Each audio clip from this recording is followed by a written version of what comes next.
innovation is increasing the size of the national pie, and that's important.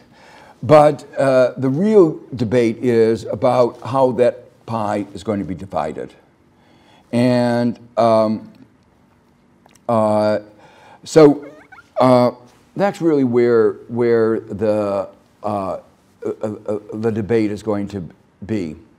So right now, the left hand is the current system based on a set of data, a standard set of data sets.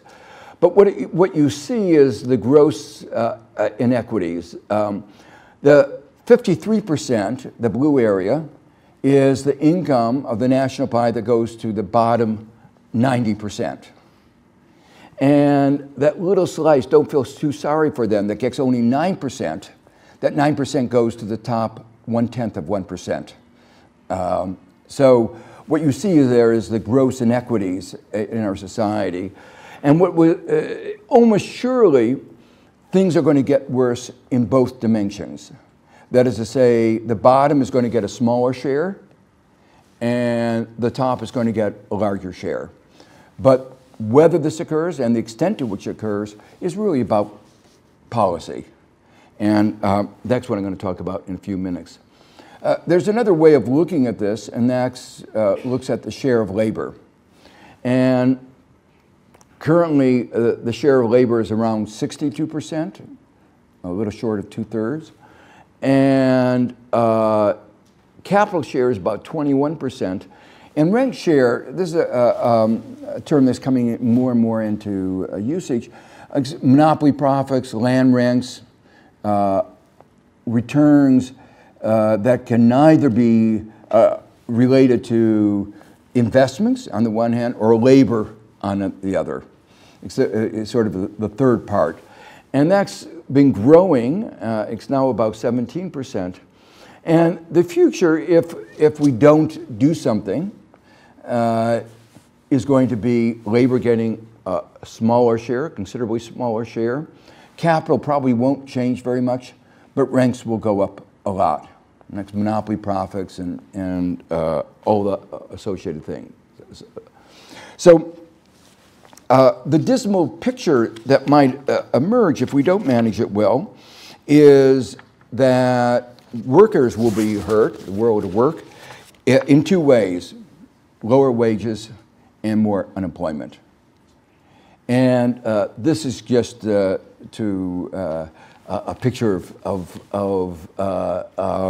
the kind of soup lines that existed in the Great Depression.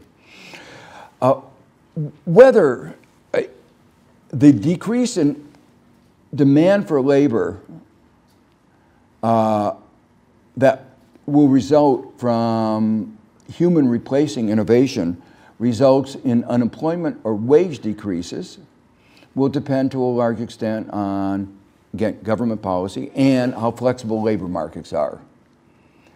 But in one way or another, workers are going to be hurt unless we put in place other policies that I'm going to describe in a minute. So the future is actually going to be bleak. It will if we don't have the right government policies.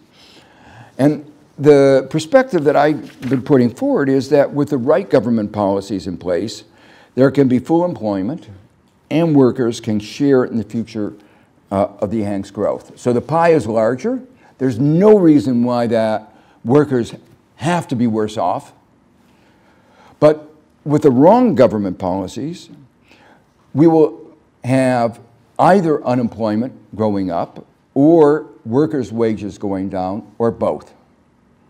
And as I said in the beginning, those will, if we go those directions, it will have very severe implications for our democracy. So the point is really a very, very simple one. If the pie is bigger, if the size of the national pie is bigger, in principle, everybody could be made better off. But that's not the way the market economy on its own naturally operates.